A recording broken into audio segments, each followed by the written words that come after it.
प्रथमोध्यायः, पहला अध्याय। शुरुआत में सबसे पहले हर अध्याय में लिखा हुआ है अथातो दीर्घं जीवितीयम् अध्यायम् व्याख्यास्यामः। हर अध्याय की शुरुआत कुछ इसी तरीके से की है।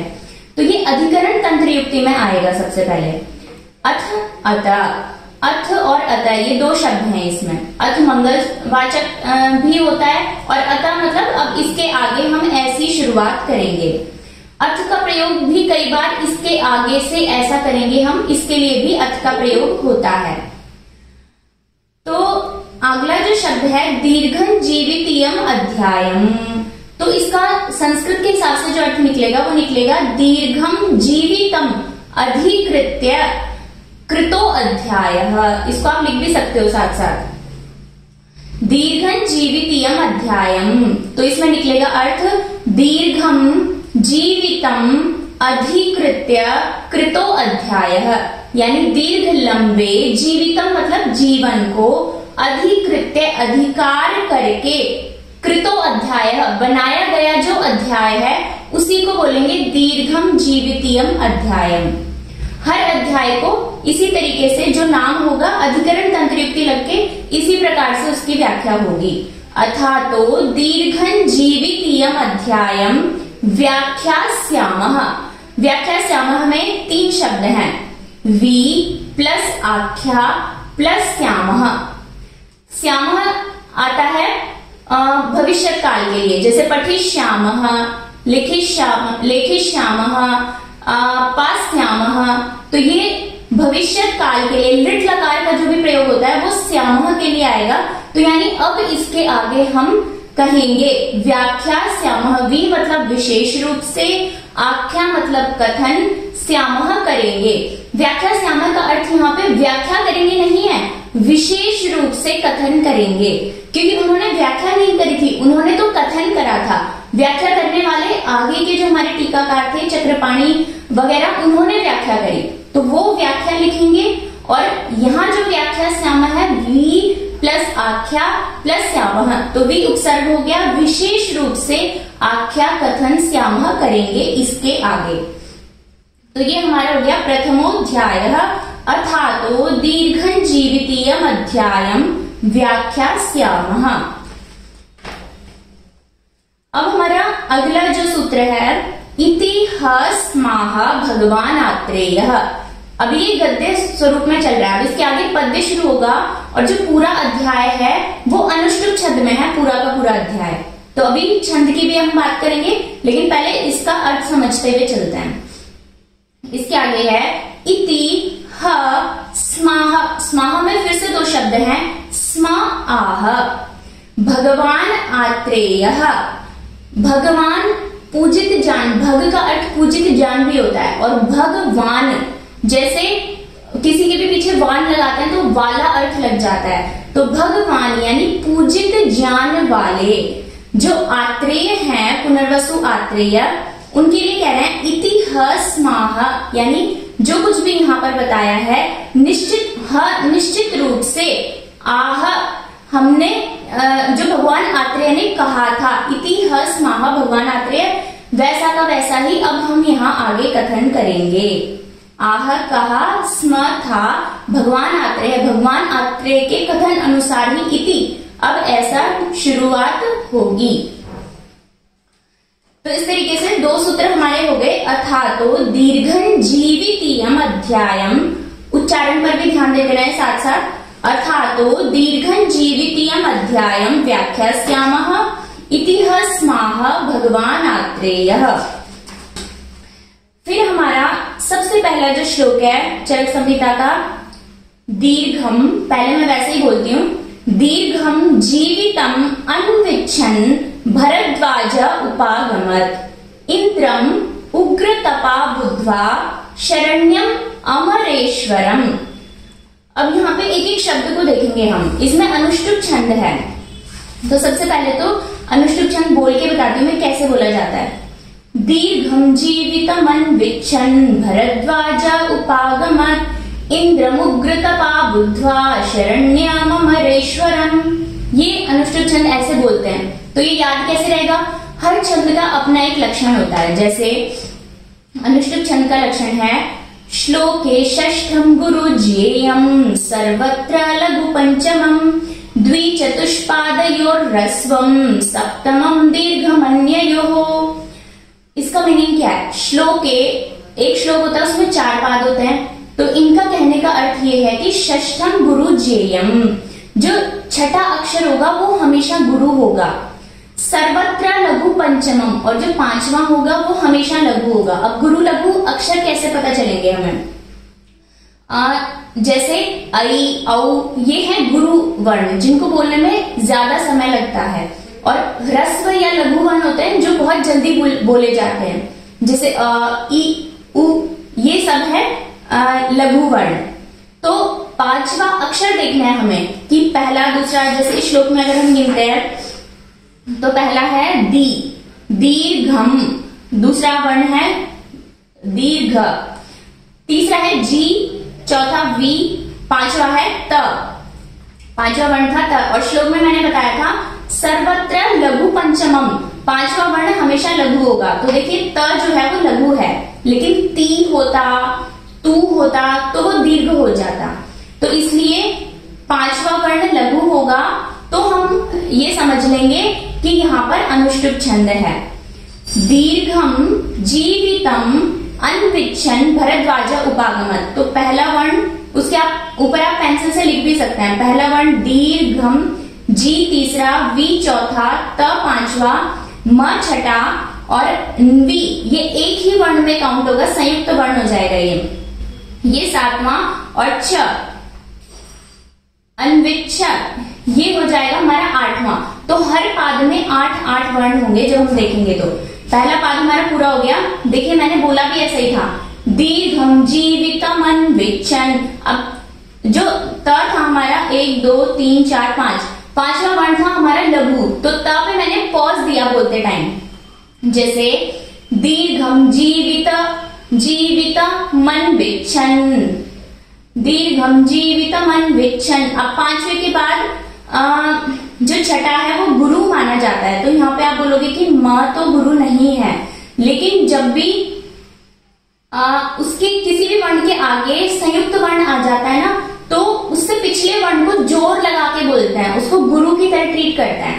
जैसे मैंने बोला दीर्घम जीवितमन्विच्छन्, म पे जोर लगाया मैंने, तो इस वजह से ये जो है गुरु जैसा ही माना जाएगा म। जब भी आगे कोई संयुक्त वर्ण होता है तो श्लोक में पिछले वर्ण को जोर लगा के बोलते हैं, उसके ऊपर बल देते हैं। फिर ऐसे ही अगले पाद के लिए होगा दीर्घम जीवितमन्विच्छन् भरद्वाज, ज फिर से मैंने ह्रस्व बोला, 5वां वर्ण था। उपागमत् इंद्रमुग्रतपा बुद्ध्वा शरण्यममरेश्वरम। मेरे ख्याल से पैटर्न समझ में आ गया होगा कि अनुष्टुप छंद कैसे बोलते हैं। 5वें पे स्टॉप लगेगा, छठा वर्ण गुरु होगा, फिर द्विचतुष्पादयोर ह्रस्वम, दूसरा और जो चौथा है वो भी ह्रस्व होंगे, सप्तमम दीर्घमन्ययोः, और 7वां या दूसरा कोई वर्ण बच गया तो वो दीर्घ होंगे। तो ये जो छंद की जो कहानी है ये सारी ऐसे ही बनती है कि कौन सा वर्ण लघु होगा, कौन सा दीर्घ होगा और कौन से पाद में कितने वर्ण होंगे, उसके हिसाब से हमारा छंद डिसाइड होता है और उसके हिसाब से ही हमारी लय बोली जाती है हर श्लोक की। तो इस पूरे अध्याय में अनुष्टुप छंद है, इस पूरे अध्याय में अनुष्टुप छंद है। तो इस पूरे अध्याय को एक ही पैटर्न में बोलेंगे हम, दीर्घम जीवितमन्विच्छन्, मेरे साथ साथ बोल सकते हो आप मन मन में, दीर्घम जीवितमन्विच्छन् भरद्वाज उपागमत् इंद्रमुग्रतपा बुद्ध्वा शरण्यममरेश्वरम। ये हमारा यहाँ पे श्लोक का उच्चारण पूरा हो गया। अब अगर हमें एक एक वर्ण समझ में आएगा तो हम उसका मीनिंग भी समझ पाएंगे। अब जैसे उसके लिए हमें विभक्तियों की आवश्यकता होगी, संधियों की आवश्यकता होगी, समास की आवश्यकता होगी खास करके। तो यहाँ पे हम देखते हैं दीर्घम जीवितम अन्विच्छन्, दीर्घम जीवित मतलब जीवन, दीर्घम जीवितम। अब यहाँ पे द्वितीय विभक्ति लग रही है, जैसे रामः रामो रामः रामम, द्वितीय विभक्ति हमेशा कर्म में लगती है, कर्म में हमेशा को अर्थ निकलेगा। जैसे दीर्घम जीवितम, दीर्घ जीवन को, अनविच्छन चाहते हुए, अभी जो चाहते हुए है वहां पे प्रत्यय लगा है, तो दीर्घम जीवितम अनविच्छन चाहते हुए भरद्वाज उपागमत, भरद्वाज उपागमत पहुंचे। कहां पहुंचे? इंद्रम उग्र तपा बुद्ध्वा शरण्यम अमरेश्वरम। तो यहाँ पे हम समान विभक्ति वाले जो शब्द हैं उनको ढूंढेंगे। भरद्वाज उपागमत, कैसे भरद्वाज पहुंचे? भरद्वाज में प्रथमा विभक्ति है, जो भी कर्ता होता है ना वो हमेशा प्रथमा में होगा। जैसे राम खादती, राम खाता है, राम पिबती, राम पीता है। तो जब भी कर्ता होता है वो हमेशा प्रथमा में होगा। तो यहाँ पे हमें देखना है कि उग्र तपा किसके लिए आया है? भरद्वाज के लिए, क्योंकि उग्र तपा भी प्रथमा में ही है। तो उग्र तपा भरद्वाज, उग्र तप करने वाले जो भरद्वाज हैं। तो यहाँ पे चक्रपाणी ने एक बात लिखी कि उग्र तपा जो है विशेषण हो गया भरद्वाज का। ऐसे बोलते हैं ना हम, काली गाय या फिर पीली ड्रेस, कुछ भी ऐसा बोलते हैं। तो जो काली पीली ये शब्द हैं ये विशेषण है उस शब्द के। तो ऐसे ही यहाँ पे भी जो विशेषण है वो होगा उग्र तपा, यानी उग्र रूप में तप करने वाले जो भरद्वाज थे। तो इन्होंने बोला कि जो उग्र तपा विशेषण है भरद्वाज का, ये उनको विलक्षण रूप में दर्शाता है। कहते हैं कि वो थे तो मनुष्य, लेकिन फिर भी उनका तप इतना उग्र था कि उनके पास इंद्र तक पहुंचने की शक्ति थी। तो इसलिए ये उग्र तपा शब्द जो है ये विशेष बनाता है भरद्वाज को, ऐसा चक्रपाणी ने बोला यहाँ पर। अब इंद्रम उग्र तपा बुद्ध्वा शरण्यम अमरेश्वरम। तो इंद्रम अमरेश्वरम समान समान विभक्ति है। किसको पहुंचे? जैसे ग्रामम गच्छामि, मैं गांव को जा रहा हूं, तो वहां पे द्वितीय विभक्ति लगेगी। ऐसे ही इंद्र को प्राप्त किया उन्होंने, तो इसलिए इनमें द्वितीय विभक्ति। इंद्रम, कैसे इंद्रम? अमरेश्वरम, अमर ईश्वरम, जो ईश्वर है और अमर है, ऐसे इंद्र को शरण्यम बुद्ध्वा, मतलब मेरे शरण के जो स्थान है वो यही इंद्र है, ऐसा बुद्ध्वा जानकर। तो जानकर जो मीनिंग है ये प्रत्यय की वजह से आया, बुद्ध्वा में प्रत्यय लगा हुआ है। मतलब वर्ड्स अलग अलग होते हैं, कुछ क्रियापद होते हैं, कुछ नॉर्मल शब्द होते हैं, जैसे राम वगैरह ये नॉर्मल शब्द हैं। क्रियापद होंगे करोति वगैरह, और कुछ खास शब्द होते हैं जिनमें प्रत्यय लगे होते हैं, ऐसा करके, ये जो शब्द होते हैं इनमें प्रत्यय होते हैं। बाकी संधि हम अलग अलग समझेंगे कहाँ होगी।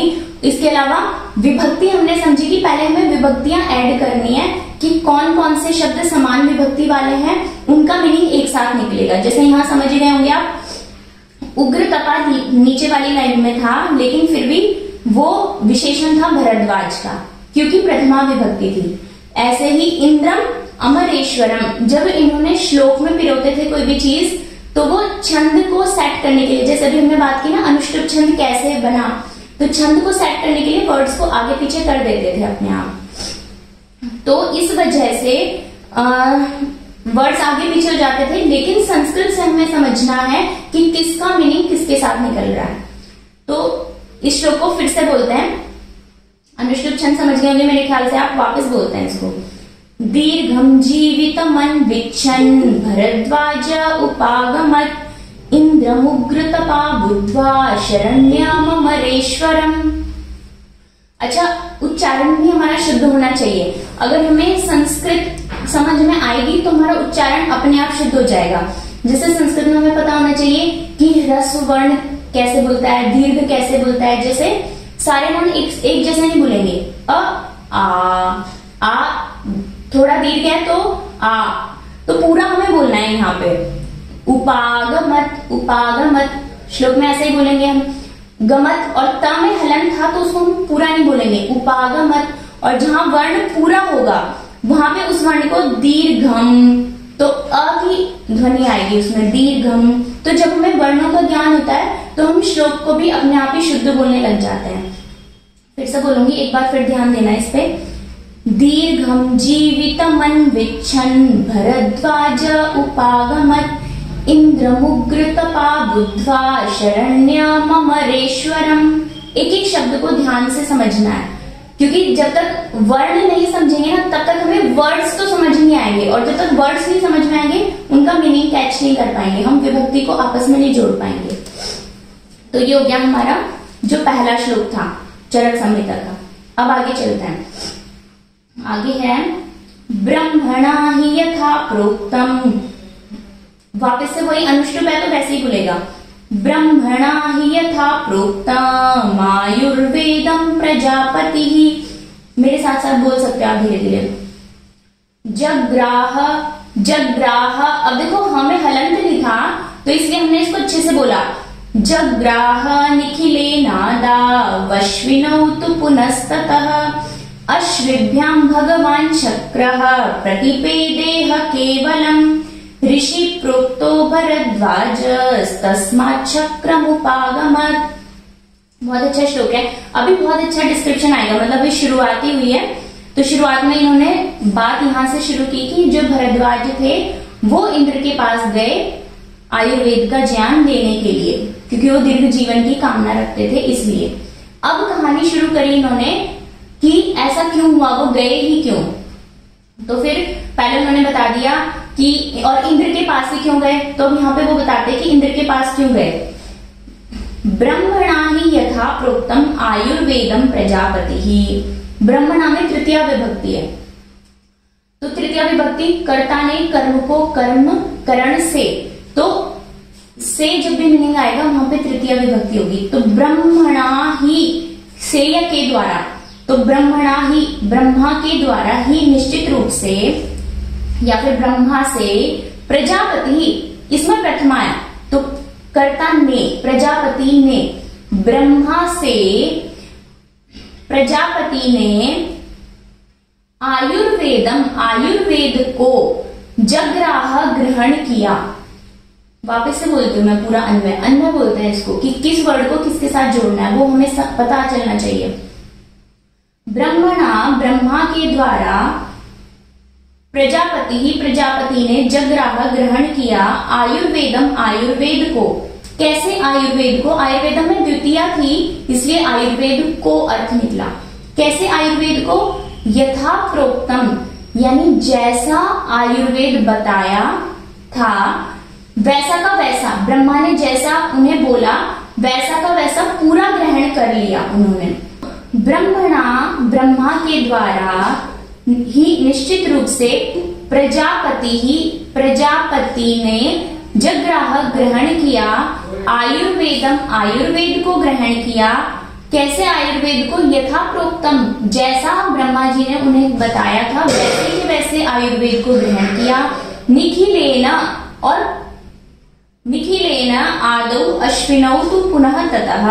हाँ अब ये दूसरी बात हो गई। ततः पुनः फिर दोबारा उसके आगे, ततः उसके बाद निखिलेना पूरे के पूरे उसी ज्ञान को, यानी जब भी ये बात बता रहे हैं तो ये पूरा जरूर बोल रहे हैं ज्ञान, मतलब सारे ज्ञान को ग्रहण किया। तो फिर इस बात पे चक्रपाणि ने अपनी टीका में ये लिखा कि अपने खुद के गुरु से जो ज्ञान को ग्रहण करके अपने शिष्यों को पूरा का पूरा देते हैं वही गुरु ऋण से मुक्त हो पाते हैं। तो इसलिए पूरा का पूरा ज्ञान ग्रहण किया, इस बात पे विशेष बल दिया है। इसका मतलब है कि गुरु ने भी उन्हें अपने गुरु से लिया हुआ पूरा ज्ञान अपने शिष्य को दिया और शिष्य ने अपने शिष्य को, तो ये चेन चलती रही। तो निखिलेना पूरे तरीके से अश्विनौ जो अश्विनी कुमार थे उन्होंने तथा उसके बाद ग्रहण किया ज्ञान प्रजापति से। फिर तीसरी लाइन में अश्विभ्याम, अब यहां फिर से तृतीया आ गई। अश्विनी कुमारों के द्वारा भगवान शक्रः, यहां पे संधि है तो व्यंजन संधि, इसको हम बाद में पढ़ेंगे, इसलिए भगवान शक्रः बन गया ये, लेकिन ये मूल शब्द था शक्रः। शक्र इंद्र का पर्यायवाची है। तो अश्विनी कुमारों से भगवान शक्र ने या इंद्र ने प्रतिपेदे यानी प्राप्त किया केवलम, केवलम मतलब पूरा का पूरा ज्ञान। फिर से केवलम आ गया, ऊपर निखिलेन आया था इसके लिए, और उससे ऊपर आया था यथा प्रोक्तम, जैसा उन्होंने बोला पूरा ग्रहण किया। ऋषि प्रोक्तो भरद्वाज। अब ऋषि प्रोक्तो मतलब ऋषियों के द्वारा बताए गए, यानी भरद्वाज खुद अपनी मर्जी से नहीं गए थे, उनकी पूरी एक सब लोग ग्रुप में बैठे हुए थे और सारे के सारे ऋषियों ने बोला। ऋषि प्रोक्तो यानी ऋषियों के द्वारा चयनित किए गए जो भरद्वाज थे, तस्मात उसके बाद शक्रम उपागमत इंद्र के पास पहुंचे। तो ये पूरी चेन शुरू में इन्होंने बताया कि भाई भरद्वाज पहुंचे इंद्र के पास, तो कैसे पहुंचे?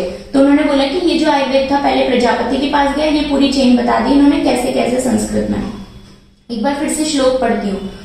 ब्रह्मणा हि यथा प्रोक्तम आयुर्वेदम प्रजापति जग्राह निखिले नादा वश्विनौ तु पुनस्ततः अश्विभ्याम भगवान चक्रः प्रतिपेदेह केवलम ऋषि प्रोक्तो भरद्वाज तस्मात् चक्रम उपागमत। इसमें भी सेम अनुष्टुप छंद है। अब अनुष्टुप छंद के साथ मैच करना आप अपना बोला हुआ। ब्रह्मणा हि यथा प्रोक्तम आयुर्वेदम प्रजापतिः जग्राह निखिलेनादा वश्विनौ तु पुनस्ततः अश्विभ्याम भगवान चक्रः प्रतिपेदेह केवलम ऋषि प्रोक्तो भरद्वाज तस्मात् चक्रमुपागमत्। इसके बाद है अब क्यों पहुंचे, कारण भी तो बताना पड़ेगा ना क्यों पहुंचे। तो अब आगे की कहानी शुरू की उन्होंने। विघ्न भूता यदा रोगः प्रादुर्भूतः शरीरिणां तपोपवासाध्ययन ब्रह्मचर्य व्रतायुषां तदा भूतेष्वनुक्रोशं पुरस्कृत्य महर्षयः समेतः पुण्यकर्माणः पार्श्वे हिमवतः शुभे। तो इन्होंने बोला विघ्न भूता यदा रोगः, विघ्न स्वरूप यानी विघ्न डालने वाले ही होते हैं रोग हमेशा। तो यदा जब रोगः बहुत सारे रोग, बहुवचन हो गया, विघ्न भूता और कैसे रोग, रोग का विशेषण है विघ्न भूता रोगः, विघ्न स्वरूप रोग, प्रादुर्भूता उद्भूत हो गए, शरीरिणाम, शरीरिणाम मतलब शरीरियों में, मनुष्यों में, शरीरी मनुष्य का ही पर्यायवाची है। तो जब इनमें रोग प्रादुर्भूत हो गए, तो आचार्य चक्रपाणि ने यहाँ टीका करी कि ऐसा नहीं हुआ कि वो रोग पहली बार हुए, प्रादुर्भूत हुए। प्रादुर्भूत मतलब रोगों की जो परंपरा थी वो हमेशा से है, ऐसा नहीं कि पहली बार ही रोग हुए, इसीलिए यहाँ प्रादुर्भूत शब्द आया। उद्भूत कोई भी चीज तभी होती है जब वो पहले से एग्जिस्ट करती है। तो ये चक्रपाणि ने खास बात बताई यहाँ पे। और उन्होंने रोग की निरुक्ति भी इसी श्लोक में दी, लिखा रुजंतीति रोगः, यानी जो रुजा करते हैं उन्हीं को रोग कहते हैं, इस वजह से उसका नाम रोग पड़ा।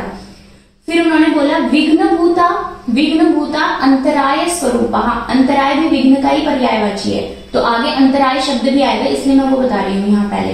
विघ्न भूत यानी जो अंतराय स्वरूप, बाधा डालने वाले जो भी चीजें हैं उनको विघ्न भूत बोलते हैं। फिर उसके बाद किन में उत्पन्न हुए, अब शरीरी, तो यहाँ पे आचार्य चक्रपाणि ने फिर से उन्होंने बोला कि शीर्यता इति शरीरम, जो शरण करता है उसी को शरीर कहते हैं। लेकिन रोग के संबंध से, मतलब शरण तो निरंतर हो ही रहा है हम सभी का, लेकिन इन लोगों को रोग उत्पन्न हो गए, इसलिए इनका शरण और जल्दी शुरू होने लग गया, विशेष रूप से शरण हो गया। किनमें? तपोपवासाध्ययन ब्रह्मचर्य व्रतायुषाम, इनमें सप्तमी का बहुवचन लगा दिया लास्ट में, यानी सारे वर्ड्स को जोड़ दिया और जोड़ के लास्ट में इन्होंने सप्तमी का बहुवचन लगा दिया। तो इन्होंने बोला कि तप, उपवास, अध्ययन, ब्रह्मचर्य और व्रत पालन करने वाले जो भी लोग थे उन सब में विघ्नभूत रोग प्रादुर्भूत हो गए। तो अब यहाँ चक्रपाणि ने फिर से उपवास की बहुत अच्छी डेफिनेशन दी इस श्लोक में, याद रखना आज के बाद से आप लोग भी।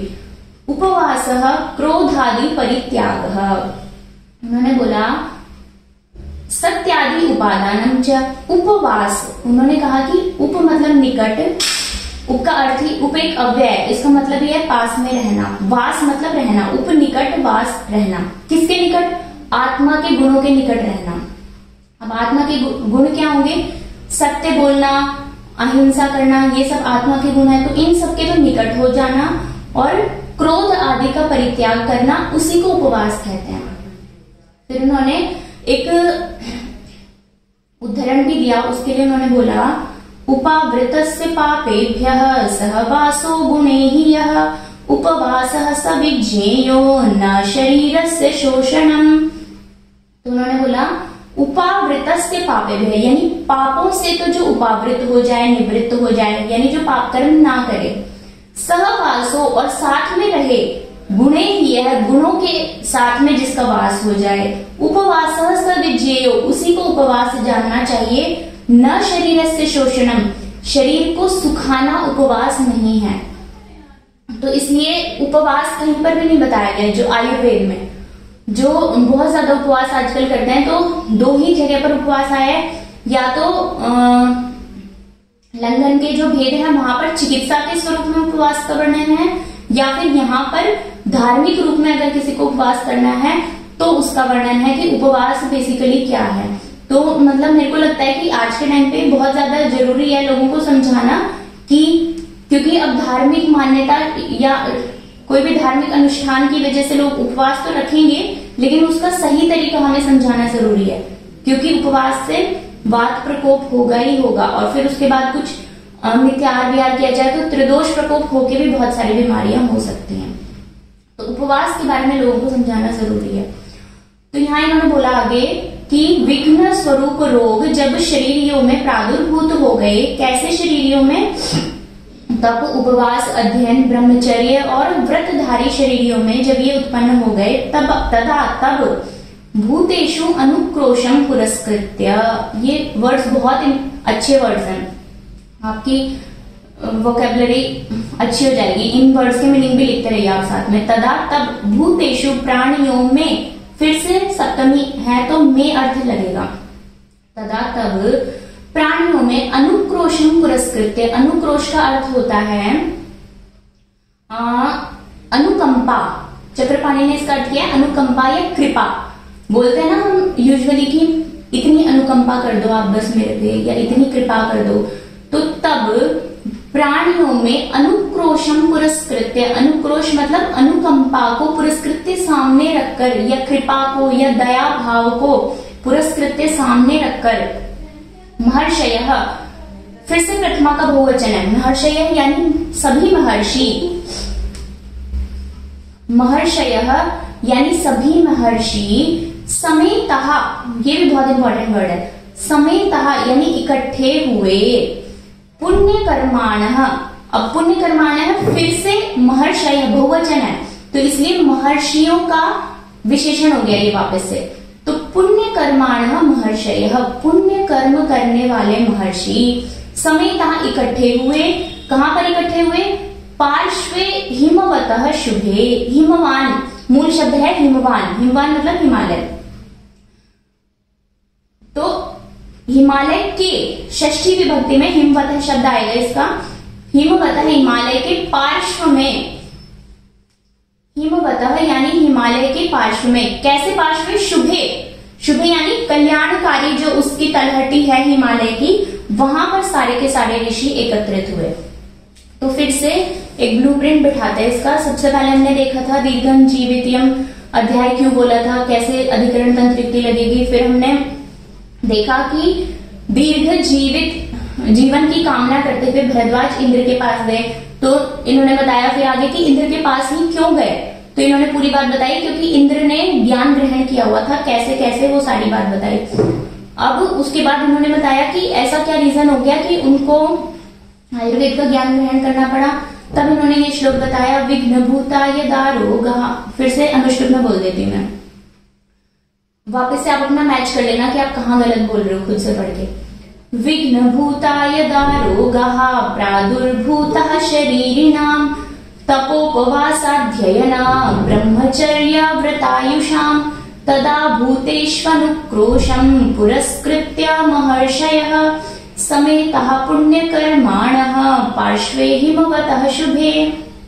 तो मेरे को लगता है यहाँ पे आपने कई नए शब्द समझे, जैसे अनुक्रोश को समझा होगा आपने, पुरस्कृत्य मतलब सामने रखकर, पुरस्कृत्य रख करके, इसमें भी प्रत्यय लगा है, फिर समेतः यानी एकत्रित हुए, पुण्य कर्माण विभक्ति देखना मैंने आपको बताया कि कैसे देखेंगे, महर्षय के साथ पुण्य कर्माण लगेगा, कहां पर, पार्श्वे हिमवतः, हिमवतः में षष्ठी विभक्ति थी, मूल शब्द था हिमवान, तो इसलिए हिमालय के पार्श्व में सप्तमी का एक वचन, और हिमवतः हिमालय के, क्योंकि जब भी संबंध होता है तो षष्ठी विभक्ति आती है, तो इसलिए हिमवतः पार्श्वे शुभे कल्याणकारी स्थान में। शुभे पार्श्वे, क्योंकि हिमालय का जो पार्श्व है वही कल्याणकारी हो सकता है। यहाँ पे चक्रपाणी ने भी बताया कि जितनी भी समाधियां वगैरह होती थी प्रसन्नतादायक वो तभी होती थी जब शुभ स्थान में रखी जाए, तो इसलिए स्थान का भी बहुत महत्व था उस समय पर, इसलिए ये बात बतानी जरूरी थी। एक हमने चक्रपाणी का उपवास की बात भी पढ़ी, यहाँ पे समझ गए होंगे आप शायद। अब आते हैं अगले श्लोक पे। ये सारे श्लोक इग्नोर कर देते हैं वैसे हम यूजुअली, लेकिन अच्छा है, मतलब एक बार इसको हम ऐसे पढ़ते हैं तो याद रहता है हमेशा, बल्कि ये श्लोक भी याद कर लेने चाहिए आपको, इजी लगेगा। एक बार याद करेंगे तो संस्कृत भी स्ट्रांग होगी उससे। आगे चलते हैं। तो अब इन्होंने यहाँ बताया कि सब लोग इकट्ठे हुए, अब कौन कौन इकट्ठे हुए, अब पूरी स्टोरी आगे शुरू होगी। मतलब जैसे उपन्यास नहीं होता उसमें सारी बातें दिमाग में चलती रहती है जब हम पढ़ते हैं, तो वैसे ही कुछ अब पिक्चर बनने लग जाएगी कि मतलब सब लोग इकट्ठे हुए, कौन कौन इकट्ठे हुए, तो नाम बताएंगे अब। तो यहाँ पे उन्होंने नाम बताया, अंगिराजमदग्निश्च वसिष्ठः कश्यपो भृगुः। उच्चारण पे ध्यान देना आप साथ साथ में। आत्रेयो गौतमः सांख्यः पुलस्त्यो नारदोऽसितः अगस्त्यो वामदेवश्च मार्कण्डेयाश्वलायनौ पारीक्षिर्भिक्षुरात्रेयो भरद्वाजः कपिञ्जलः विश्वामित्राश्मरथ्यौ च भार्गवश्च वनोभिजित् गार्ग्यः शाण्डिल्य कौण्डिल्यौ वार्क्षी देवलगालवौ सांकृत्यो वैजपापिश्च कुशको बादरायणः बडिशः शरलो मा च काप्यकात्यायनावुभौ काङ्कायनः कैकशेयो धौम्यो मारीच काश्यपौ शर्कराक्षो हिरण्याक्षो लोकाक्षः पैङ्गिरेव च शौनकः शाकुनेयश्च मैत्रेयो मैमतायनिः वैखानसा बालखिल्यास्तथा चान्ये महर्षयः ब्रह्मज्ञानस्य निधयो दमस्य नियमस्य च तपसस्तेजसा दीप्ता हूयमाना इवाग्नयः सुखोपविष्टास्ते तत्र पुण्यां चक्रुः कथामिमाम्। बहुत सुंदर वर्णन आएगा अब आगे। अब सबके नाम बताए सिर्फ, अंगिरा, जमदग्नि, वशिष्ठ, काश्यप, भृगु, आत्रेय, गौतम, सांख्य, पुलस्त्य, बहुत सारे ऋषि, एक एक नाम पढ़ लेते हैं। पुलस्त्य, नारद, असित, अगस्त्य, वामदेव, मार्कंडेय, अश्वलायन। देखो जो ये लास्ट वाला वर्ड है मार्कंडेयाश्वलायन नौ, तो जो नौ लग गया द्वितीय लग गई इसमें, द्विवचन लग गया, सॉरी। तो जब भी द्विवचन लग गया तो इससे हमें पता चल गया कि दो लोग हैं, ये एक मार्कंडेय और एक अश्वलायन, बाकी सब में एक वचन ही था, तो दो नाम हो गए। फिर पारीक्षिर, भिक्षुरात्रेय, ये अलग अलग हो गए क्योंकि एक विभक्ति इन्होंने लगा दी पारीक्षी की। पारीक्षी जो ऊपर वाला रहता है ये नीचे आ गया, तो इसका मतलब पारीक्षी एक अलग इंसान है। फिर भिक्षुरात्रेय एक अलग इंसान है, क्योंकि जब भी विभक्ति लग जाएगी ना किसी भी वर्ड के पीछे तो वो अलग हट जाएगा, वो वर्ड एक बन जाएगा। तो पारीक्षी, भिक्षुरात्रेय एक वर्ड नहीं बोल सकते इसको, क्योंकि इन्होंने बीच में विभक्ति लगा दी पारीक्षी, तो पारीक्षी एक अलग इंसान हो गए और भिक्षुरात्रेय एक अलग इंसान हो गए। भरद्वाज, कपिंजल, विश्वामित्राश्वरथ्यौ, अब यहाँ फिर से द्वितीय लग गई, तो इन्होंने क्या किया, अलग अलग विभक्ति नहीं की दोनों की, दोनों वर्ड लिख के और बाद में द्विवचन लगा दिया।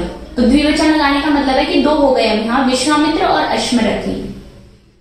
भार्गव, च्यवन, अभिजित, अब तीनों में विभक्ति है। भार्गव एक विभक्ति होगी तो एक वर्ड हो गया।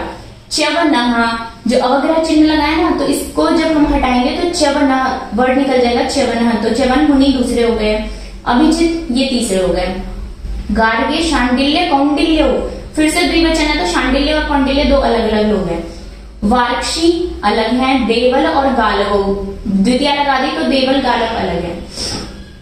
सांकृत्य, ये कब काम आता है, जब हम काउंटिंग करते हैं ना किसी चीज में, जैसे कहीं पर रोग बता दिए कि 20 रोग हैं, और फिर हम काउंटिंग कर रहे हैं और हमें समझ ही नहीं आ रहा कि कौन सी विभक्ति है, तो सच में 20 हुए या हमें कई बार लगता है कि 18 ही हुए, तो कई बार लगता है 22 हुए, तो वहां हम विभक्ति समझने में गलती करते हैं काउंटिंग में।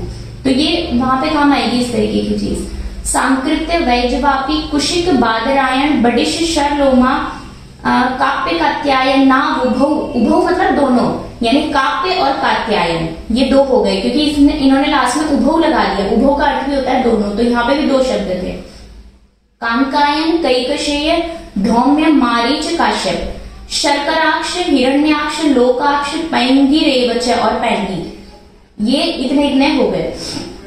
फिर इन्होंने बोला शौनक, शाकुनेय। शाकुनेय मतलब शकुन के पुत्र होंगे वो, इसलिए शाकुनेय वर्ड आया। जब भी ऐसा वर्ड आ जाता है तो उनके पुत्र, तो शाकुनेय। मैत्रेय, मैमतायनी, ये नाम हो गए। अब ये तो नाम बता दिए सिंगल सिंगल ऋषियों के। फिर इन्होंने ग्रुप बताए।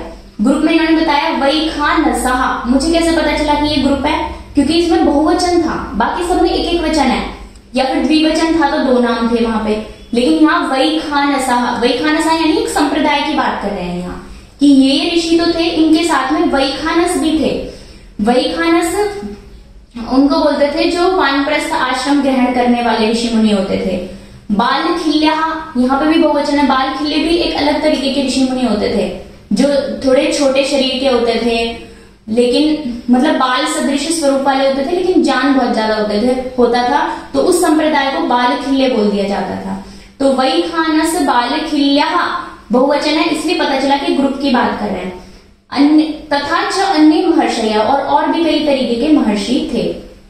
फिर इन्होंने बोला ब्रह्म ज्ञानस्य निधयो, ये जो सभी थे ब्रह्म ज्ञान के, ब्रह्म कहते हैं वेद को, तो ये सभी वेद के ज्ञान के निधि खजाने बने हुए थे, ये सारे के सारे ऋषि मुनि।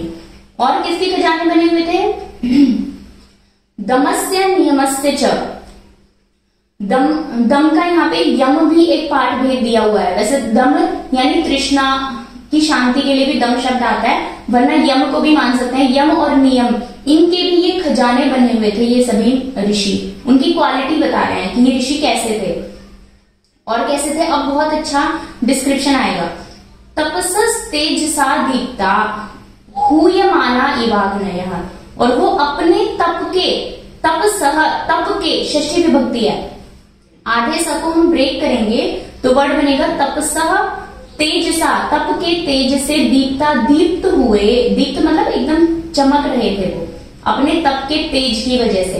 अब यहाँ पे उसकी समानता बताई, किससे समानता बताई, कैसे चमक रहे थे? हूयमाना इव अग्नयः, जैसे अपन अग्नि हवन करते हैं तो अग्नि में आहुति देते हैं, तो जैसे ही हम आहुति देते हैं तो अग्नि एकदम से दीप्त होती है। तो इन्होंने बोला कि ठीक वैसे ही दीप्त हो रहे थे ये सारे ऋषि मुनि अपने तप के तेज के प्रभाव से, जैसे कि होमी जाती हुई अग्नि होती है, यानी हवी दी जाती हुई अग्नि। जैसे ही हम कुछ डालते हैं अग्नि में तो एकदम से जैसे वो अग्नि दीप्त होती है, उतना ही ज्यादा तेज इनके ऊपर भी था, इन सारे ऋषियों के पास। अब आगे बताया कि मतलब इमेजिन करके देखते हैं हम कि एक ग्रुप बैठा है ऐसे बहुत सारे ऋषियों का। सुखोपविष्टा ते, और ते मतलब वे सभी, सुखोपविष्टा सुखपूर्वक, उपविष्टा बैठे थे, और तत्र वहां पर यानी पार्श्वे हिमवतः शुभे, जो पहले बात बोली, वहां पर ये सभी ऋषि मुनि बैठे थे। और पुण्याम चक्रु कथाम इमाम, वहां बैठ के अब इन्होंने क्या करा, वहां बैठ के इन्होंने चक्रु मतलब कही या करी, बात करी। इमाम कथाम, इस बात को, कथा का मतलब कहानी नहीं होता, ये वार्ता करी, ये बात करी। कैसी बात? पुण्याम, कथा का विशेषण बता रही है पुण्याम। देखो कथाम और इमाम दोनों में समान विभक्ति है, तो इसलिए उन्होंने इस पुण्य कथा को किया वहां पर बैठ के। अब क्या थी वो कथा? मेरे ख्याल से क्लियर हो गया होगा ये पैराग्राफ, कोई डाउट होगा तो भी पूछ लेंगे आप लोग बाद में। फिर इन्होंने बाद में बोला, फिर से अनुष्टुप छंदी लगेगा। अब कहानी शुरू हो गई, मतलब उन सब के बीच में बात शुरू हो गई। अब वो वहां इकट्ठे हुए थे, अब बातें करने लगे आपस में। बाद में क्या बात करी उन्होंने? धर्मार्थ काम मोक्षाणाम् आरोग्यं मूलमुत्तमम् रोगास्तस्यापहर्तारः श्रेयसो जीवितस्य च प्रादुर्भूतो मनुष्याणाम् अन्तरायो महानयम् कः स्यात् तेषां शमोपाय इत्युक्त्वा ध्यानमास्थितः अथ ते शरणं शक्रं ददृशुर्ध्यानचक्षुषा स वक्ष्यति शमोपायं यथावदमरप्रभुः। अब ये सारी बात हुई उनके बीच में। क्या बात हुई? धर्म अर्थ काम मोक्षाणाम, और मोक्ष का फिर से षष्ठी का बहुवचन है, तो यानी इन सब चीजों का जो मूलम उत्तमम यानी प्रधान कारण है या मूल है, कि मतलब ये सब चीजें हमें कब मिलेंगी, तो इन्होंने बोला कि उत्तम मूल या प्रधान कारण जो है, चक्रपाणी ने बताया ये कि उत्तम मूल मतलब प्रधान कारण जो है इन सब चीजों का वो है आरोग्य। यानी अगर हम स्वस्थ रहेंगे तो धर्म अर्थ काम और मोक्ष इन पुरुषार्थ चतुष्टय की हमें प्राप्ति होगी। फिर उन्होंने बोला रोगा तस्यापहर्तार है, लेकिन जो रोग हैं वो उसको नष्ट करने वाले हैं। किसको नष्ट करने वाले हैं? श्रेयसो जीवितस्य च, श्रेयस मतलब कल्याणकारी, जीवितस्य जीवन के नाशक हैं। कल्याणकारी जीवन कैसा होगा? तो चक्रपाणी ने एक्सप्लेन करा कि जो जीवन हमने 30वें अध्याय में बताया है हितायु और सुखायु वाला, ऐसे जीवन को रोग नष्ट कर देते हैं, क्योंकि वो खुद भी दुखायु बन जाते हैं रोग होने के बाद, और वो दूसरों का हित भी नहीं कर पाते। तो ना तो वो सुखायु रहेंगे ना वो हितायु रहेंगे। तो ऐसे जो रोग हैं वो ऐसे जीवन को नष्ट कर देते हैं, कल्याणकारी या सुखायु और हितायु युक्त जीवन को नष्ट कर देते हैं। तो जब वो जीवन ही अहितायु या दुखायु बन जाएगा तो फिर उनको धर्म अर्थ काम और मोक्ष की प्राप्ति भी नहीं होगी। तो दोनों लाइन का मतलब मेरे ख्याल से समझ आ गया होगा। अब यहाँ पे चक्रपाणी ने धर्म का बहुत अच्छा मीनिंग बताया है। जैसे आप कभी व्याख्यान दो या कुछ दो तो इनके रेफरेंस हमें पता होने चाहिए कि धर्म की परिभाषा कहाँ पे दी हुई है। तो चक्रपाणी ने 3 बातें बोली। पहला बोला धारणा धर्म, दूसरा बोला आत्म समवेतः, और तीसरी बात बोली कार्य दर्शन अनुमेय। तो पहली बात थी जो धारण किए हुए रहता है हमें, उसी को धर्म कहते हैं। धारण मतलब पकड़े रहता है, यानी हमारी प्रवृत्ति अहित अर्थों की तरफ ना हो, उस चीज से हमें पकड़े रहता है, धारण किए रहता है, उसी को धर्म कहते हैं। तो ये पहली बात हो गई। दूसरी बात आत्म समवेत है, वो हमारी आत्मा के साथ समवेत रहता है, मतलब जिसको अलग नहीं किया जा सकता, समवेत संबंध के साथ रहता है, वो उसी आत्मा के में निहित होता है। यदि हम कुछ अनिष्ट कर्म भी करते हैं, क्योंकि हमने यही देखा है कि आत्मा का स्वभाव नहीं है कुछ गलत काम करना, तो आत्मा के साथ समवेत रहता है धर्म, और धर्म हमें धारण किए हुए रहता है। और तीसरी बात, पता कैसे चलेगा कि इस इंसान में धर्म है या नहीं है, तो उसका लक्षण बताया उन्होंने कार्य दर्शन अनुमेय, कि वो इंसान जो कुछ भी कार्य कर रहा है ना, उस कार्य को देखकर ही इसका अनुमान लगाना चाहिए कि वो धार्मिक कार्यों में संलग्न है या अधार्मिक कार्यों में। तो धर्म के बारे में 3 बातें यहाँ आचार्य चक्रपाणी ने बताई। फिर आगे वाली लाइन में मतलब यहाँ पे उन्होंने वो आपस में बात कर रहे थे कि भाई आरोग्य का मूल तो जो है, आरोग्य जो है वो धर्म अर्थ काम और मोक्ष की प्राप्ति का मूल है, और रोग तो उसको नष्ट कर देते हैं कल्याणकारी जीवन को। आरोग्य नहीं रहेगा तो ये कैसे मिलेंगे। फिर उन्होंने बोला, आपस में बात कर रहे थे, फिर कोई दूसरा बोला प्रादुर्भूतो मनुष्याणाम, मनुष्याणाम मनुष्यों में, प्रादुर्भूतो यानी उत्पन्न हो गए हैं, उद्भूत हो गए हैं। अंतरायो महानयम, अंतराय मतलब विघ्न, अभी थोड़ी देर पहले हम पढ़ के आए थे, विघ्न, विघ्न भूता यदा रोगा, तो विघ्न का ही पर्यायवाची अंतराय। अब यहाँ पे ध्यान रखिएगा, अंतरायो ये जो विघ्न महाबाधा, महान बाधा यहाँ पर हमारे सामने आ गई है, उत्पन्न हो गई है मनुष्यों में। कह स्यात् तेषां शम उपाय, अब तेषाम उन रोगों के शमन का उपाय कह स्यात् क्या होगा, स्यात् फिर से भविष्य काल के लिए, टेंशन में पड़े हुए सभी कि उनके शमन का उपाय क्या होगा। इति उक्त्वा, ऐसा उक्त्वा मतलब बोलकर, इतनी बात हुई, अब सबको टेंशन हो गई, तो सारे के सारे ध्यानमास्थितः, ध्यान में स्थित हो गए, ध्यान लगाकर बैठ गए, सोचने लग गए, चिंतन मनन करने लगे कि इससे कैसे इस समस्या से निपटा जाए। तो आगे उन्होंने देखा, जब वो ध्यान कर रहे थे तो उनके दिमाग में आया कि इस समस्या से हमें सिर्फ भगवान इंद्र निकाल सकते हैं। तो अब उन्होंने इसके बाद ते उन सभी ने शरणम शक्रम ददृशु, अपनी ध्यान में स्थित उन सभी ने अपनी शरण जो है वो भगवान इंद्र को देखा। किससे देखा? ध्यान चक्षुषा, ध्यान चक्षु के द्वारा देखा कि अब वही हमारी आखिरी उम्मीद है। सवक्ष्यति, और वही बताएंगे, शमोपायम, शमन के उपाय को, यानी रोग के शमन के उपाय को वही इंद्र बताएंगे। यथावत अमर प्रभु, यथावत मतलब एज इट इज हमें वही बता सकते हैं, जो ज्ञान उन्होंने ग्रहण कर रखा है अपने गुरु से, उस ज्ञान को यथावत वही अमर प्रभु हमें अब बता सकते हैं, वही हमारी आखिरी उम्मीद है। ये सारी बात उनके बीच में चल रही थी।